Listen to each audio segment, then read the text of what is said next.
ஒரு நிமிஷத்துக்கு இந்த உலகமே நீங்க நம்ம எல்லாரும் அப்படியே ஸ்டாப் ஆகி அமைதியா இருந்தா எப்படி இருக்கும்னு யோசிச்சு பார்த்திருக்கீங்களா? எந்த அவசரமும் இல்ல, எந்த சத்தமும் இல்ல. அந்த அமைதியில என்ன நடக்கும்? பாப்லோ நெருடாவோட கீப்பிங் குவைட் கவிதை இந்த சக்தி வாய்ந்த கேள்வியை தான் நம்ம கிட்ட கேக்குது. வாங்க நாம சேர்ந்து இந்த அமைதி பயணத்துல என்ன இருக்குன்னு பார்க்கலாம். Now we will count to 12 and we will all keep still. இது சும்மா கவிதையோட ஆரம்ப வரிகள் மட்டும் அல்ல, இது நமக்காகவே கொடுக்கப்பட்ட ஒரு நேரடி இன்விடேஷன். ரொம்ப சிம்பிளான ஒரு வேண்டுகோள். வாங்க 12 வரைக்கும் எண்ணுவோம். அந்த கொஞ்ச நேரம் மட்டும் எல்லாரும் அசையாம அப்படியே இருப்போம். இப்படித்தான் நெருடா நம்மள இந்த யோசனைக்குள்ள கூட்டிட்டு போறாங்க. ஆனா ஏன் 12? அதுக்கு ஏதாவது விசேஷ காரணம் இருக்கா? இருக்கலாம். நம்ம கடிகாரத்துல இருக்கிற 12 மணி நேரமா இருக்கலாம். இல்லனா ஒரு வருஷத்துல வர 12 மாசங்களா கூட இருக்கலாம். மொத்தத்துல இது ஒரு முழுமையான வட்டம். நம்ம சுய பரிசோதனை செஞ்சுக்க தேவையான ஒரு சின்ன ஆனா முழுமையான ஒரு டைம் ஃப்ரேம்னு சொல்லலாம். For once on the face of the earth, let's not speak in any language. Let's stop for 1 second and not move our arms so much. இப்போ நெருடாவோட கோரிக்கையே இன்னும் கொஞ்சம் டீப் ஆகுது. அவர் வெறும் வாய மூட சொல்லல, நம்மள பிரிக்கிற மொழிங்கிற விஷயத்தையே கொஞ்ச நேரம் நிறுத்தி வைக்க சொல்றாரு. நம்மள எப்பவும் பரபரப்பா ஓட வச்சுக்கிட்டே இருக்கிற வேலைகள், அதாவது கைகளை அதிகமா அசைக்கிறத கூட நிறுத்த சொல்றாரு. இது ஒரு யுனிவர்சல் பாஸ் பட்டன் மாதிரி, நம்ம எல்லாரையும் ஒன்னா இணைக்கிற ஒரு தூய்மையான அமைதி. சரி, இப்போ ஒரு நிமிஷம் யோசிச்சு பாருங்க. உலகத்துல எல்லாரும் இந்த அமைதிக்கு ஓகே சொல்லிட்டா அந்த ஒரு செகண்ட் எப்படி இருக்கும்? அது நம்மளுக்கு பழக்கமான ஒண்ணா இருக்குமா, இல்ல முற்றிலும் புதுசா விசித்திரமா இருக்குமா? It would be an exotic moment. Without rush, without engines, we would all be together in a sudden strangeness. ஒரு எக்ஸாட்டிக் மொமெண்ட், அதாவது அபூர்வமான தருணம். நம்ம வாழ்க்கையில எந்த அவசரமும் வண்டியோட இரைச்சலும் இல்லாத ஒரு நிமிஷத்தை கற்பனை செஞ்சு பாருங்க. அந்த திடீர் அமைதி கொஞ்சம் விசித்திரமா தான் இருக்கும். ஆனா அந்த விசித்திரமான அமைதியில தான் நம்ம எல்லாரும் ஒன்னா இருப்போம்னு நெருடா சொல்றாரு. அந்த விசித்திரம்தான் நமக்கிடையில இருக்கிற எல்லா வேறுபாடுகளையும் உடைச்சு மொழி, நாடு எல்லாத்தையும் தாண்டி மனுஷங்கிற ஒரே ஒரு புள்ளியில நம்மளை இணைக்கும். சரி, இந்த அமைதியால நமக்குள்ள மட்டும்தான் மாற்றம் வருமா? இல்லவே இல்ல.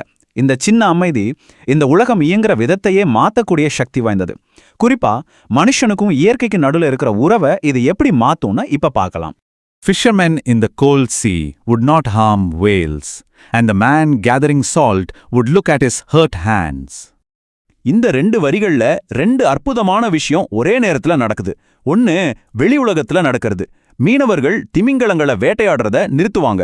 அதாவது இயற்கைக்கு எதிரா நம்ம செய்யற வன்முறை ஒரு நிமிஷம் நிக்கும். இன்னொன்று நமக்குள்ள நடக்கிறது. உப்பழுற அந்த மனிதனுக்கு தன்னோட காயம்பட்ட கைகளை திரும்பி பார்க்க ஒரு வாய்ப்பு கிடைக்கும். தனக்கு தானே கொடுத்துக்கிற வழியிலிருந்து ஒரு விடுதலை, தன்னை பத்தி யோசிக்க ஒரு சந்தர்ப்பம். Those who prepare green wars, wars with gas, wars with fire, victory with no survivors, would put on clean clothes and walk about with their brothers in the shade, doing nothing. அப்பப்பா, எவ்வளோ பவர்ஃபுல்லான வரிகள் பாருங்க. அந்த ஒரு சின்ன அமைதியான தருணத்துல எல்லா விதமான போர்களும் நின்னு போயிடும். அதாவது இயற்கைக்கு எதிரா நாம பண்ற பசுமை போர்களாகட்டும், இல்ல மனுஷங்களுக்கு எதிரா பண்ற ரசாயன நெருப்பு போர்களாகட்டும், எல்லாமே ஸ்டாப். ஏன்னா ஜெயிக்கிறதுக்கு ஆளே இல்லைன்னா அந்த வெற்றி யாருக்கு வேணும்? அதுக்கு பதிலா அந்த போரை நடத்துறவங்களே சுத்தமான உடை போட்டுக்கிட்டு எதிரின்னு நினைச்சவங்கள சகோதரனா ஏத்துக்கிட்டு ஒன்னா ஒரு மர நிழல்ல எதையும் செய்யாம நடப்பாங்கன்னு சொல்றாரு. இங்கதான் இந்த கவிதையில ஒரு முக்கியமான டேர்னிங் பாயிண்ட் வருது. ஏன்னா அமைதி அசையாம இருக்கிறது அப்படின்னோடனே நம்ம மனசுக்கு என்ன வரும்? சோம்பேறித்தனம் இல்லனா மரணம். இப்படி நாம தப்பா புரிஞ்சுக்குவோன்னு தெரிஞ்சு அந்த தப்பான புரிதலை நெருடா ரொம்ப அழகா உடைக்கிறார். What I want should not be confused with total inactivity. Life is what it is about. I want no truck with death. பாத்தீங்களா, இந்த வித்தியாசத்தை நாம புரிஞ்சிக்கிறது ரொம்ப ரொம்ப முக்கியம். நெருடா ரொம்ப தெளிவா சொல்றார், நான் கேட்கறது டோட்டல் இன்ஆக்டிவிட்டி, அதாவது முழுமையான செயலற்ற தன்மை கிடையாதுன்னு. ஏன்னா அது மரணம். அவர் விரும்புறது அமைதியான சுய பரிசோதனை. இது ஒரு ப்ரொடக்டிவான பாஸ். வாழ்க்கையை ஸ்டாப் பண்றதுக்காக இல்ல, வாழ்க்கையை ஒரு நிமிஷம் திரும்பி பார்த்து புதுப்பிக்கிறதுக்காக. I want no truck with death அப்படின்னு ஒரு ரொம்ப ஸ்ட்ராங்கான வரியை யூஸ் பண்றாரு. அதுக்கு என்ன அர்த்தம்னா, மரணத்தோட எனக்கு எந்த டீலிங்கும் வேண்டாம். அதாவது என்னோட இந்த ஐடியாவுக்கும் மரணத்துக்கும் ஒரு துளி கூட சம்பந்தம் கிடையாதுன்னு அடிச்சு சொல்றாரு. அவர் பேசுற இந்த அமைதி வாழ்க்கையை கொண்டாடுறதுக்கு, அழிக்கிறதுக்கு இல்ல. அப்போ அப்படி ஒரு பெரிய அமைதி நம்மளுக்குள்ள என்ன நல்லதை செய்யும்? முதல்ல நம்மளோட சோகத்தை அது உடைக்கும். எந்த சோகம்? நம்மள நாமளே புரிஞ்சுக்காம ஏதோ ஒரு ஓட்டத்துல ஓடிக்கிட்டே இருக்கோமே, அதனால வர்ற சோகம். ரெண்டாவது, நம்மள நாமளே அழிச்சுக்கிற எண்ணங்கள்ல இருந்தும் செயல்கள்ல இருந்தும் நம்மள காப்பாத்தும். சுருக்கமா சொல்லணும்னா இந்த அமைதி ஒரு மருந்து மாதிரி. இந்த அமைதி, இந்த புத்துணர்ச்சி இதெல்லாம் எப்படி சாத்தியம்னு புரிய வைக்க இதை விட ஒரு பெஸ்டான உதாரணம் இருக்கவே முடியாது. நெருடா கடைசியா நம்மள இயற்கை கிட்ட கூட்டிட்டு போறாரு. நம்ம வாழ்ற இந்த பூமி நமக்கு என்ன சொல்லித் தருதுன்னு பார்க்கலாம் வாங்க. Perhaps the earth can teach us as when everything seems dead and later proves to be alive. யோசிச்சு பாருங்க, குளிர்காலத்துல பூமி செத்து போன மாதிரி உறைஞ்சு போய் அமைதியா கிடக்கும்.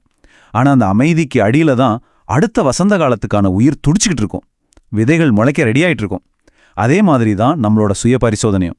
வெளியில பார்க்க அமைதியா இருந்தாலும் உள்ளுக்குள்ள ஒரு மிகப்பெரிய வளர்ச்சியும் புது எனர்ஜியும் உருவாகிக்கிட்டே இருக்கும். Now I'll count up to 12 and you keep quiet and I will go. கவனிச்சிங்களா?